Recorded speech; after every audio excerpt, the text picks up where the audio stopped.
Purchase ಮಾಡೋರು ನಿಮ್ಮಂಥ customers ಅಂಗಡಿಯಲ್ಲಿ ಹೋಗಿ ಪರ್ಚೇಸ್ ಮಾಡಬೇಕು. ರೀತಿ ಎಲ್ಲ ಇದೆ, ನಮ್ಗೇನು ರೈಟ್ಸ್ ಇದೆ, ನಮ್ಗೇನು ಹಕ್ಕಿದೆ ಅಂತ ಒಂದು ಅವೇರ್ನೆಸ್ ಕೊಡೋಕ್ಕೆ ಈ ಕ್ಯಾಂಪನ್ನು ನಮ್ಮ ರಾಜಗೋಪಾಲಗೌಡ ಅಧ್ಯಕ್ಷತೆಯಲ್ಲಿ ಅಡ್ವೊಕೇಟು ಪ್ರೆಸಿಡೆಂಟು SI ಬಂದಿದ್ದಾರೆ, ರಾಮಲಿಂಗ SI ಮತ್ತು ಮೇರಿ ಮೇಡಮ್ ಬಂದಿದ್ದಾರೆ, ನಮ್ಮ ಫ್ರೆಂಡು ಅಡ್ವೊಕೇಟು ಸಾಬ್ ಬಂದಿದ್ದಾರೆ, ಮೇಡಮ್ ಭವಾನಿ ಬಂದಿದ್ದಾರೆ. ಎಲ್ಲರೂ ಪರವಾಗಿ ನಮ್ಮ MG ಮಾರ್ಕೆಟ್ ಟ್ರೇಡರ್ಸ್ ಅಸೋಸಿಯೇಷನಿಂದ ಎಲ್ಲ ಗಣ್ಯರಿಗೂ ಸ್ವಾಗತವನ್ನು ಕೋರ್ತೇನೆ.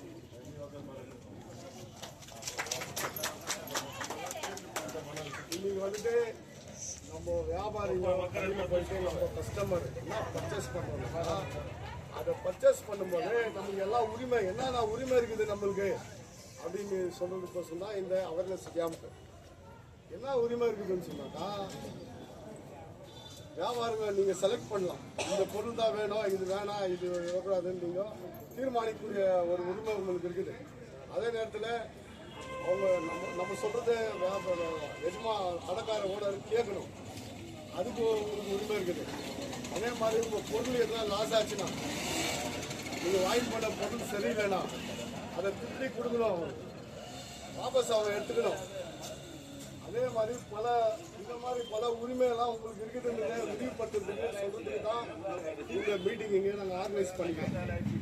அதனால் நீங்கள் எந்த கடைக்கு போனாலும் என்ன வியாபாரம் பண்ணாலும் ஒரு பொருள் நல்லா இருக்குதா நல்லா இல்லையா, இது நமக்கு தேவையா தேவை இல்லையா, இது வாங்கலாமா வானாவா, இது 10 ரூபானா இல்லைனா இது ரேட்டு அந்த கடையில் 8 ரூபா கொடுங்க அப்படின்னு கேட்குற உரிமை உங்களுக்கு இருக்குது.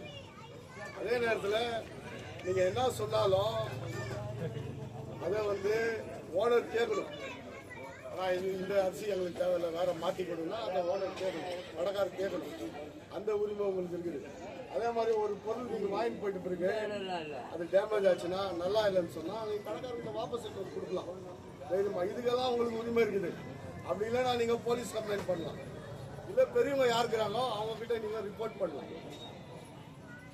ಅದಕ್ಕೋಸ್ಕರನೇ ಈ ಒಂದು ಅವೇರ್ನೆಸ್ ಕ್ಯಾಂಪನಿಗೆ ನಾವು ಆರ್ಗನೈಸ್ ಮಾಡಿದ್ದೀವಿ. ದಯವಿಟ್ಟು ನೀವೆಲ್ಲ ಯಾವ ಅಂಗಡಿಗೆ ಹೋದ್ರೂ ಏನು ಎಂಥದ್ದು ಏನಂತ ವಿಚಾರಣೆ ಮಾಡಿ ತಗೋಬೇಕು. ಮತ್ತೊಮ್ಮೆ ನಾನು ಎಲ್ರಿಗೂ ಸ್ವಾಗತವನ್ನು ಹೇಳ್ತಾ ನಮ್ಮ ರಾಜಗೋಪಾಲ್ ಗೌಡ ಅವರು ಸಭೆ ನಡೆಸ್ತಾರೆ. ರಾಷ್ಟ್ರ ಮಟ್ಟದಲ್ಲಿ, ರಾಜ್ಯ ಮಟ್ಟದಲ್ಲಿ, ಜಿಲ್ಲಾ ಮಟ್ಟದಲ್ಲಿ, ತಾಲೂಕು ಮಟ್ಟದಲ್ಲಿ ಈ ಒಂದು ಲೀಗಲ್ ಅವೇರ್ನೆಸ್ ಪ್ರೋಗ್ರಾಮ್ ಈ ಒಂದು ಕಾರ್ಯಕ್ರಮದಲ್ಲಿ ಮುಖ್ಯ ಅತಿಥಿಗಳಾಗಿ ಪಾಲ್ಗೊಂಡಿರ್ತಕ್ಕಂಥ ರಾಬರ್ಟ್ಸನ್ಪೇಟೆ ಪೊಲೀಸ್ ಠಾಣೆಯ ಆರಕ್ಷಕ ಉಪನಿರೀಕ್ಷಕರಾದಂಥ ಗಣೇಶ್ ಮಾಲೆಯವರು, ಪಾಲ್ಗೊಂಡಿರುವ ಹಿರಿಯ ವಕೀಲರಾದಂಥ ನೂರ್ಜಾನ್ ಅವರೇ, ವಿಚಾರದ ಬಗ್ಗೆ ವಿಷಯಗಳನ್ನು ಹಂಚಿಕೊಳ್ಳೋದಕ್ಕೆ ಕೇಂದ್ರ ಬಿಂದುಗಳಾದಂಥ ಗ್ರಾಹಕರೇ, ಮಿತ್ರರೇ, ಬಂಧುಗಳೇ, ತಿಳ್ಕೋಬೇಕು. ಯಾವುದೇ ಒಂದು ವಸ್ತುವನ್ನು ನಾವು ಮಾರ್ಕೆಟ್ನಲ್ಲಿ ಕೊಳ್ಳಕೋಬೇಕಾದ್ರೆ ಅದರ ನಿಖರವಾದಂಥ ಬೆಲೆಯನ್ನು ಸಹ ತಿಳ್ಕೋಬೇಕಾಗುತ್ತೆ. ಮತ್ತೆ ಆ ವಸ್ತು ಮ್ಯಾನುಫ್ಯಾಕ್ಚರಿಂಗ್ ಡೇಟಿಂದ ಒಂದಷ್ಟು ಡೇಟನ್ನು ಫಿಕ್ಸ್ ಮಾಡಿರ್ತಾರೆ. ನಾವು ಅದನ್ನು ಉಪಯೋಗಿಸೋದಕ್ಕೆ ಯಾವ ತಾರೀಕಿನ ದಿನದಿಂದ ಯಾವ ತಾರೀಕಿನವರೆಗೆ ಅದನ್ನು ನಾವು ಉಪಯೋಗಿಸಬಹುದು, ಅದರ ನಂತರ ಉಪಯೋಗಿಸಿದರೆ ಏನಾಗುತ್ತೆ, ಯಾವುದೇ ಒಂದು ತಿನ್ನೋ ಪದಾರ್ಥ ಆಗ್ಬೋದು, ಅದನ್ನು ಎಕ್ಸ್ಪೈರಿ ಆದ ದಿನ ನಾವು ಸೇವನೆ ಮಾಡಿದ ಪಕ್ಷದಲ್ಲಿ ವಿಷವಾಗಿ ಪರಿಣಮಿಸುತ್ತೆ. ಈ ಒಂದು ಹಿನ್ನೆಲೆಯಲ್ಲಿ ಗ್ರಾಹಕರು ಎಚ್ಚೆತ್ತುಕೊಳ್ಬೇಕು. ನಾವು ಯಾವುದೇ ವಸ್ತುವನ್ನು ಮಾರುಕಟ್ಟೆಯಲ್ಲಿ ನಾವು ಕೊಂಡುಕೊಳ್ಳುವಂಥ ಸಂದರ್ಭದಲ್ಲಿ ಇದನ್ನೆಲ್ಲ ಸಹ ಗಮನಿಸಬೇಕಾಗುತ್ತೆ. ಈ ಒಂದು ಉದ್ದೇಶದಿಂದನೇ ಗ್ರಾಹಕರಿಗೆ ಅನುಕೂಲವಾಗಬೇಕು ಅನ್ನೋ ಒಂದು ಉದ್ದೇಶದಿಂದ, ಪ್ರಯೋಜನಕಾರಿಯಾಗಬೇಕು ಅನ್ನೋ ಉದ್ದೇಶದಿಂದ ರಾಷ್ಟ್ರ ಮಟ್ಟದಲ್ಲಿ ಒಂದು ಕನ್ಸ್ಯೂಮರ್ ಫೋರಮ್, ರಾಜ್ಯ ಮಟ್ಟದಲ್ಲಿ ಒಂದು ಕನ್ಸ್ಯೂಮರ್ ಫೋರಮ್, ಜಿಲ್ಲಾ ಮಟ್ಟದಲ್ಲಿ ಒಂದು ಕನ್ಸ್ಯೂಮರ್ ಫೋರಮನ್ನು ಸರ್ಕಾರ ಸ್ಥಾಪನೆ ಮಾಡಿ ಗ್ರಾಹಕರ ಹಕ್ಕುಗಳ ಬಗ್ಗೆ, ಅವರಿಗೆ ಆಗಿರ್ತಕ್ಕಂಥ ಒಂದು ಅನ್ಯಾಯದ ಬಗ್ಗೆ ಪ್ರಶ್ನೆ ಮಾಡುವಂಥದ್ದು, ನ್ಯಾಯ ಕೇಳುವಂಥ ಒಂದು ಪ್ರಾಧಿಕಾರಗಳನ್ನು ಸ್ಥಾಪನೆ ಮಾಡಿದೆ.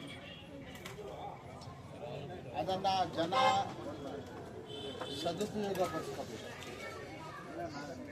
ಇವಾಗ ಮುಖ್ಯವಾಗಿ ನಾವು ಈ ಒಂದು ಮಾರ್ಕೆಟ್ನಲ್ಲಿ ಒಂದು ಕಾರ್ಯಕ್ರಮವನ್ನು ಹಮ್ಮಿಕೊಂಡಿದ್ದೇವೆ. ಹಲವಾರು ಅಂಗಡಿಗಳಿದೆ. ಒಂದು ಪಾಕೆಟ್ ಮಾಡಿರ್ತಾರೆ, ಕಾರ್ಟೂನ್ ಇರುತ್ತೆ, ಪ್ಲಾಸ್ಟಿಕ್ ಕವರ್ ಹಾಕಿ ಪಾಕೆಟ್ ಮಾಡಿರ್ತಾರೆ. ಇದನ್ನೆಲ್ಲ ಸಹ ನಾವು ಗಮನಿಸಬೇಕಾಗುತ್ತೆ. ಆ ಒಂದು ವಸ್ತು ಉಪಯೋಗಕ್ಕೆ ಬರುತ್ತಾ ಬರೋದಿಲ್ವಾ ಅನ್ನೋದನ್ನು ನಾವು ತುಂಬ ಮುಖ್ಯವಾಗಿ ಗಮನಿಸಬೇಕಾಗುತ್ತೆ.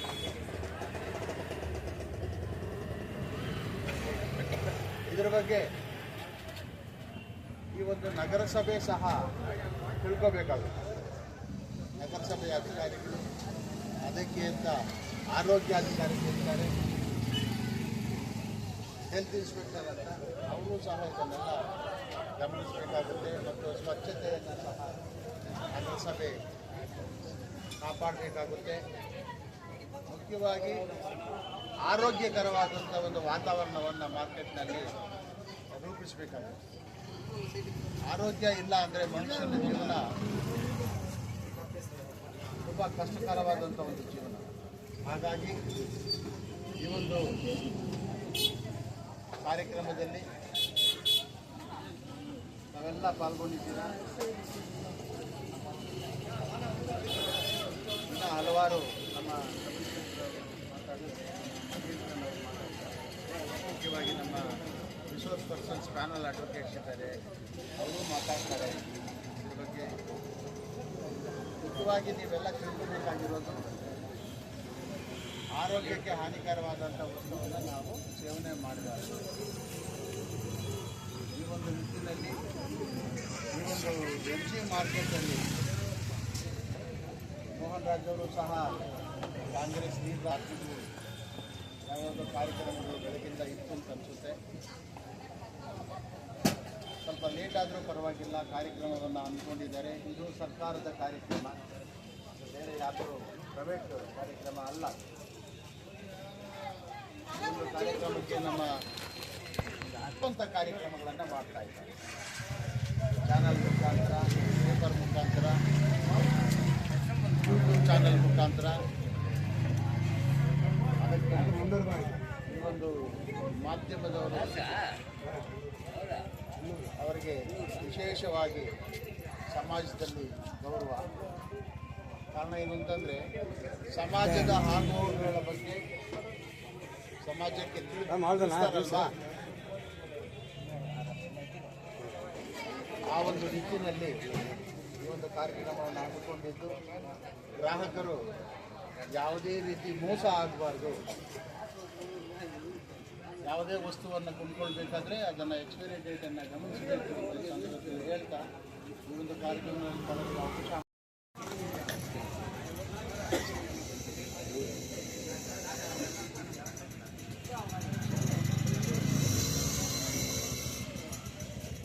ಬಗ್ಗೆ ಜಾಗೃತಿ ಮೂಡಿಸುವ ಉದ್ದೇಶದಿಂದ ಈ ದಿನಾಚರಣೆಯನ್ನು ಪ್ರತಿ ವರ್ಷ ಮಾರ್ಚ್ 15ನೇ ತಾರೀಕು ವಿಶ್ವ ಅಂತಾರಾಷ್ಟ್ರೀಯ ಗ್ರಾಹಕ ಹಕ್ಕುಗಳ ದಿನಾಚರಣೆಯನ್ನಾಗಿ ಆಚರಿಸ್ತಾರೆ.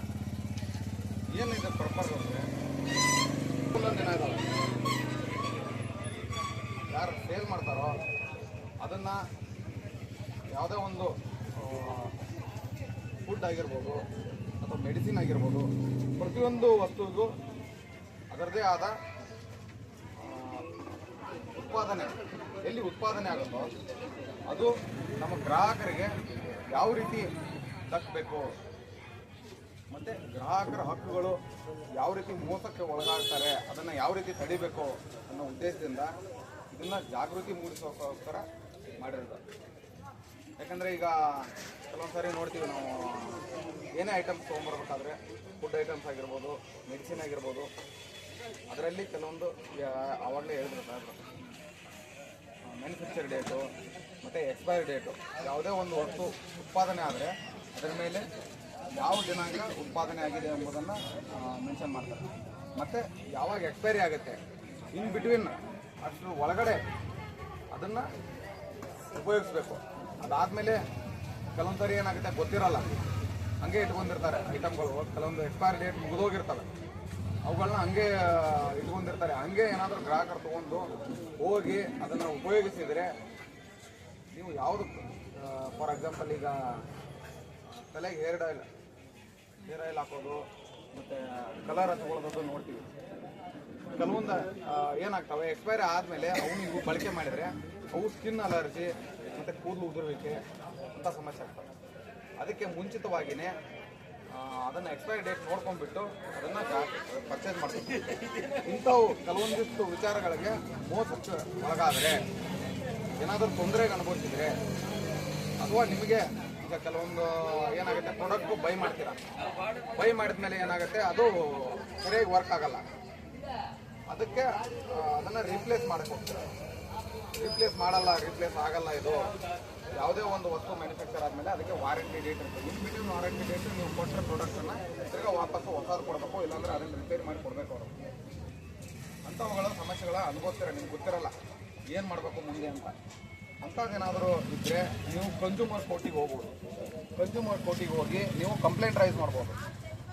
ಇವಾಗ ನಿಮಗೆ ಒಂದು ಪ್ರಾಡಕ್ಟು ತೊಗೊಂಡಿದ್ದೀರಾ, ಅದು ಬಳಕೆಗೆ ಯೋಗ್ಯ ಅಲ್ಲ, ಇದರಿಂದ ನಮಗೆ ತೊಂದರೆ ಆಗ್ತಾಯಿದೆ, ಅದಕ್ಕೆ ನಮಗೆ ಲಾಸ್ ಆಗುತ್ತೆ ಅಂತ ಹೇಳ್ಬಿಟ್ಟು ನೀವು ಕನ್ಸ್ಯೂಮರ್ ಕೋರ್ಟಿಗೆ ಹೋದರೆ ಅದಕ್ಕೆ ಕನ್ಸ್ಯೂಮರ್ ಕೋರ್ಟ್ ಅವರು ಅವ್ರನ್ನ ಕರೆದುಬಿಟ್ಟು ಏನಾಗಿದೆ ಇವೆಲ್ಲ ವೆರಿಫೈ ಮಾಡಿ ತಿರ್ಗಾ ನಿಮಗೆ ನ್ಯಾಯ ದೊರಕಿಸ್ಕೊಡ್ತಾರೆ. ಅಥವಾ ಅಂಥ ಪ್ರಾಡಕ್ಟ್ ಬೇರೆ ರೀತಿ ಕೊಡ್ತಾರೆ, ಅಥವಾ ಅದನ್ನೇ ರಿಪೇರಿ ಮಾಡಿ ಕೊಡುವಂಥ ವ್ಯವಸ್ಥೆ ಮಾಡ್ತಾರೆ. ಅದಕ್ಕೆ ಗ್ರಾಹಕರು ಯಾವುದೇ ಒಂದು ವಸ್ತುವನ್ನು ಪರ್ಚೇಸ್ ಮಾಡಿದರೆ ನಿಮ್ಮ ಹಕ್ಕುಗಳ ಬಗ್ಗೆ ನೀವು ತಿಳ್ಕೋಬೇಕು. ಅದಕ್ಕೆ ಇದು ಸುಮಾರು 1962ರಲ್ಲಿ ಜಾನ್ ಎಫ್ ಕೆನಡಿ ಅಂತ ಇದ್ದರು, ಅಮೇರಿಕಾ ಪ್ರೆಸಿಡೆಂಟು. ಅವರು ಗ್ರಾಹಕರ ಪ್ರಾಮುಖ್ಯತೆಯನ್ನು ಗುರುತಿಸಿ ಈ ದಿನವನ್ನು ಕನ್ಸ್ಯೂಮರ್ ಡೇ ಅನ್ನಾಗಿ ಆಚರಣೆ ಮಾಡ್ಕೊಂಡು ಬಂದರು. ಪ್ರತಿ ವರ್ಷ ಆಚರಿಸ್ತಾರೆ. ಅದರದ ಉಪಯೋಗ ಪ್ರಾಮುಖ್ಯತೆ ಬಗ್ಗೆ ತಿಳಿಯೋಕ್ಕೋಸ್ಕರ ಈ ದಿನವನ್ನು ಆಚರಿಸ್ತಾರೆ. ಅದಕ್ಕೋಸ್ಕರ ಇದಕ್ಕೆ ಪ್ರೋಗ್ರಾಮನ್ನು ಮಾರ್ಕೆಟಲ್ಲೇ ಅರೇಂಜ್ ಮಾಡಬೇಕು ಅಂತ ಹೇಳ್ಬಿಟ್ಟು ಕೇಳ್ಕೊಂಡಾಗ ಮೋಹನ್ ಕುಮಾರ್ ಅವರು ನೀಟಾಗಿ ಅರೇಂಜ್ ಮಾಡಿದ್ದಾರೆ. ಇದ್ರ ಬಗ್ಗೆ ಎಲ್ಲ ಗ್ರಾಹಕರೆಲ್ಲ ಹಾಜರಿದ್ದೀರ. ತಾವು ಇದರ ಪ್ರಾಮುಖ್ಯತೆಯನ್ನು ತಿಳ್ಕೊಂಡು ಏನಾದರೂ ಸಮಸ್ಯೆ ಇದ್ದರೆ ನೀವು ಲೀಗಲ್ ಹೆಡ್ ಅವ್ರಿಗೆ ಲಾಯರ್ಗಳಿಗೆ ಕೇಳ್ಬೋದು, ಅಥವಾ ನಿಮಗೆ ಸಮಸ್ಯೆ ಆದರೆ ಸ್ಟೇಷನ್ಗೂ ಬಂದು ಇನ್ಫಾರ್ಮೇಷನ್ ಪಡಿಬೋದು, ಅಥವಾ ಇನ್ನೂ ಹೆಲ್ಪ್ಲೈನ್ ನಂಬರ್ಸ್ ಇದ್ದಾವೆ, ಅವಕ್ಕೂ ಕರೆ ಮಾಡಿ ನೀವು ಸಮಸ್ಯೆನ ಬಗೆಹರಿಸ್ಕೋಬೋದು ಹೇಳಿ ನನಗೆ ಮಾತನಾಡಲು ಅವಕಾಶ ಮಾಡಿಕೊಟ್ಟ ನಮ್ಮ ಮೋಹನ್ ರಾಜ್ ಅವರು ನನ್ನ ಜೊತೆಯಲ್ಲಿ ಬಂದಿರೋದು ನನ್ನ ವಕೀಲ ಮಿತ್ರರು ಅವರು ಮತ್ತು ಇನ್ಸ್ಪೆಕ್ಟರ್ ಸಾಹೇಬ್ರಿಗೆ ಧನ್ಯವಾದ ಹೇಳಿ ನಾನು ನನ್ನ ಭಾಷೆಯನ್ನು ಮುಗಿಸ್ತೀನಿ. ಜೈ ಹಿಂದ್, ಜೈ ಕರ್ನಾಟಕ. கன்சூமர் ப்ரொடெக்ஷன் டே உங்களுடைய உரிமை எதில் உரிமை? நீங்கள் வாங்குகிற பொருளில் உரிமை. நீங்கள் ஒரு பொருளை வாங்குறீங்க, மேடம் அழகாக சொன்னாங்க, டேப்லெட் வாங்கணும். டேப்லெட்டில் பார்க்கணும் எப்போ மேனுஃபேக்சர் பண்ணாங்க, எப்போ எக்ஸ்பைரி ஆகும். அதில் மேனுஃபேக்சர் பண்ணி 2025 பண்ணியிருப்பாங்க, அது எக்ஸ்பைரி ஆகுது 2026. அந்த மாதிரி பார்த்தோம். ஒரு பொருள் வாங்குறேன்னு சொன்னாக்கா அதுக்கு பில்லு வாங்கணும். பில்லு வாங்க, அந்த பொருள் நல்ல பொருளா இல்லையான்றது செலக்ட் பண்ணுறதுக்கு உங்களுக்கு உரிமை இருக்குது. அதனால தான் இந்த அவேர்னஸ் ப்ரோக்ராம். உங்களுக்கு என்னென்னா கஷ்டங்கிற ஒரு பொருள் வாங்குறதுல எவ்வளோ ப்ராப்ளம் இருக்குது, அந்த பொருளை வந்து திருப்பி கொடுக்குறதுக்கு உங்களுக்கு உரிமை இருக்குது. எது போய் வாபஸ் கொடுக்கலாம், பாரு இந்த பொருள் சரியில்லை.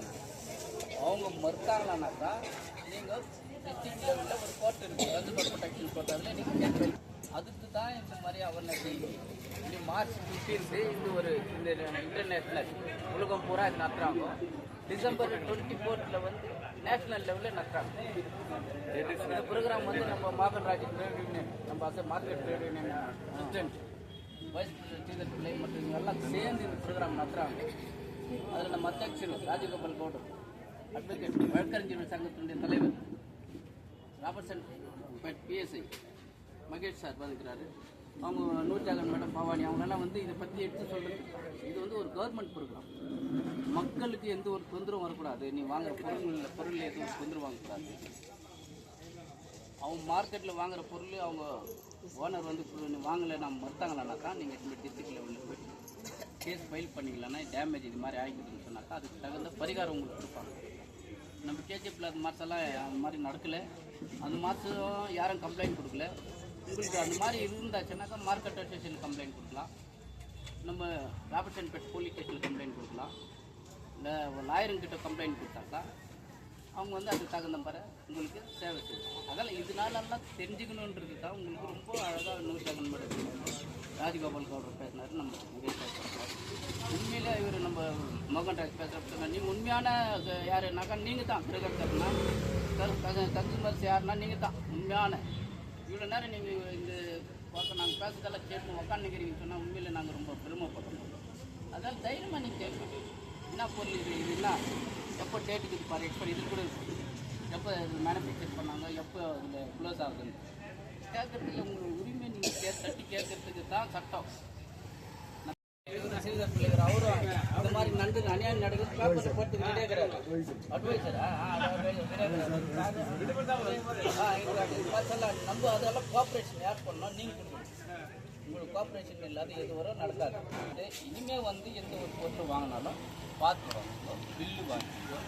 அப்படி இல்லைன்னா இதனுடைய பொருள் என்ன விலை எவ்வளோன்னு சொல்லிட்டு ரைட் டு இன்ஃபர்மேஷன் ஒன்று இருக்குது, தகவல் உரிமை சட்டம். அதில் போஸ்ட் ஆஃபீஸில் போய் போஸ்டல் ஆர்டர் வாங்கி ஒரு அப்ளிகேஷன் வாங்கி எழுதி போடலாம். இதனுடைய பொருள் எவ்வளோ, இந்த டேப்லெட் எவ்வளோ, இந்த புடவனுடைய விலை எவ்வளோ, இது மசாலா இந்த மிஷினுடைய விலை எவ்வளோன்ட்டு அதில் இருக்கும். அது கேட்டிங்களானாக்கா அவங்க கொடுக்கணும், அந்த உண்மையான விலை கொடுக்கணும், போய் சொல்லி கொடுக்கக்கூடாது. இது வெளியும் நான் பிறந்த வரையும் நம்ம எம்ஜி மார்க்கெட்டில் எந்த ஒரு இதுவும் கிடையாது.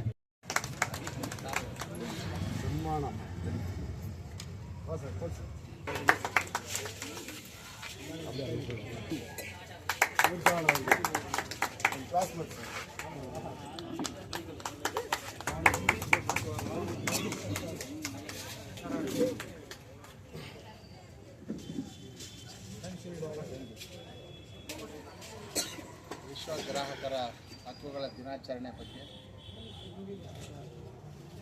ಈ ಒಂದು ಕಾರ್ಯಕ್ರಮವನ್ನು ಆಯೋಜನೆ ಮಾಡಿರ್ತಕ್ಕಂಥ ಎಂಜಿ ಮಾರ್ಕೆಟ್ ಅಸೋಸಿಯೇಷನ್ ಫೆಡರೇಷನ್ ಅಧ್ಯಕ್ಷರಾದ ಕಾರ್ಯಕ್ರಮದಲ್ಲಿ ಪಾಲ್ಗೊಂಡು ಕಾರ್ಯಕ್ರಮವನ್ನು ಆಯೋಜನೆ ಮಾಡಿ ಅವರಿಗೆ ವಕೀಲರ ಸಂಘ, ಕೆಜಿಎಫ್ ತಾಲೂಕು ಕಾನೂನು ಸೇವೆಗಳ ಸಮಿತಿ ಹಾಗೂ ಪೊಲೀಸ್ ಇಲಾಖೆಯ ವತಿಯಿಂದ ಅವರಿಗೆ ಅನಂತ ಧನ್ಯವಾದಗಳನ್ನು ಈ ಸಂದರ್ಭದಲ್ಲಿ ತಿಳಿಸ್ತಾ ಇದ್ದೀನಿ. ಈಗಾಗಲೇ